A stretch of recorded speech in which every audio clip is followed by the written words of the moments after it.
Да што ты кажаш, Тодар? Што тут добрага? Гэта чорная ноч у гісторыі. Людзей забілі. Толькі вершы і засталіся.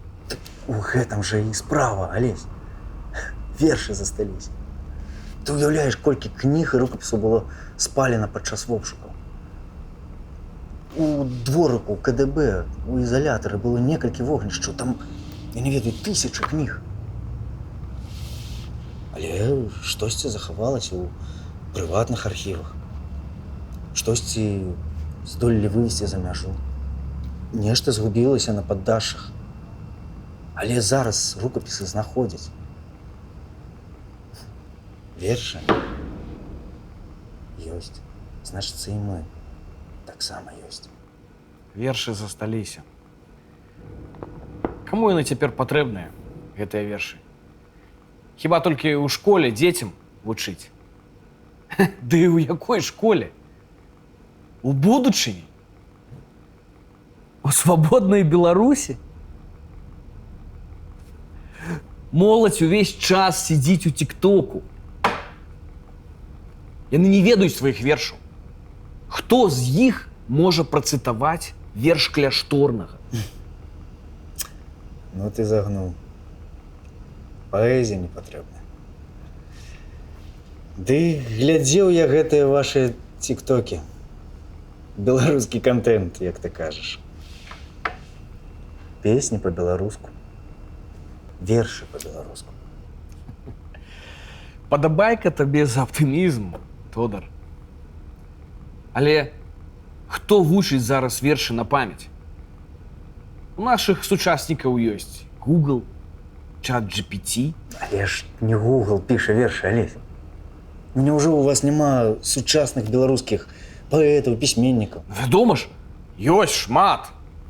Бахарэвіч, Кудасава, Глобус, Хадановіч, але ёсць нюанс. Ось такі. Забараняюць іх творы ў Беларусі, бо пішуць не тое, што патрэбна ўладзе. О, як. За 100 год амаль нічога не змянілася.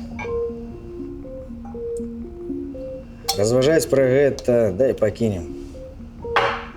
Што дарэмна браць і разважаць? Лепш давай па чарцы перакінем, а то нечым смутак разагнаць.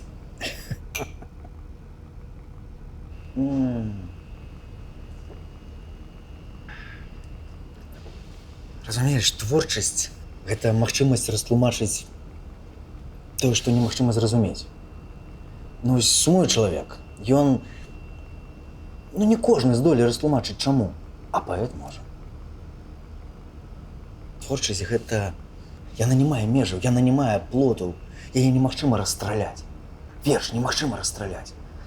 Вот нават самы маленькі верш, які застаўся ад нашага часу, ён можа расказаць пра наш час больш, чым якая-небудзь вялікая кніга па гісторыі. Уяўляеш, верш – гэта экскурсія у душу чалавека, калі яго нават не існуе. Ты ж сам кажаш, што забараняюць пісьменнікаў і паэтаў сучасных. Рэжыму не патрэбны свабодныя людзі, яму не патрэбна праўда. Рэжыму трэба, каб беларусы сядзелі ціха пад лавай, маўчалі. А лепш закэнселілі ў сябе ўсю беларускасць. А такія, як мы з табой, вымушаны з'язджаць з краіны, каб не патрапіць у палон. Бо тут два шляхі. Альбо в эміграцыю, альбо ў турму. Такі лёс. Ну, так, лёс беларускага слова цяжкі. Але пакуль беларусы размаўляюць і пішуць па-беларуску, гэта нагода для аптымізму. Ты сам што робіш? Раскажы пра гэты свой, як там, беларускі вайб. Слухай, ну, гэта людзі, іх каштоўнасці. Гэта павага да сябе і да іншых. Гэта талент і воля. Гэта Беларусь нават па-за межамі Беларусі. Я хочу донести свету, что белорусы секси. Ваш. Можешь быть не таким депрэсіўным, калі хочаш. Слухай, да я ўвогуле за фан і за пазітыў, нават там, дзе яго няма. Але тут зусім іншае. У одну ноч расстралялі столькі чалавек. Столькі беларускай інтэлігенцыі загінула. Гэтыя ўсе людзі маглі жыць, маглі працаваць дзеля сваёй краіны. Але памяць пра нас засталася. Ты ўяві, колькі лёсаў загінулых у сталінскіх лагерах мы не ведаем. Ніводнага факта пра іх жыццё. А тут вы маеце нашыя вершы. Ведаеце, як мы жылі. Все, што мы рабілі, засталося, і яно працягваецца тут. Працягвае свой шлях у мастацтве сучасным, у сучасных вершах.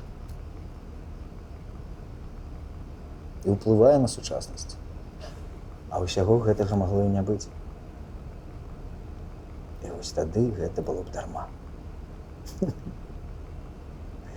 Не сядзеў бы я тут побач з табой.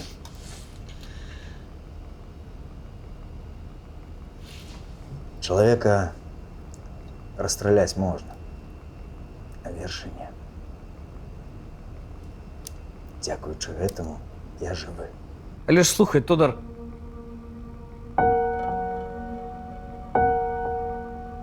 На пераломе нашых дзён ужыўся неяк студзень з маем.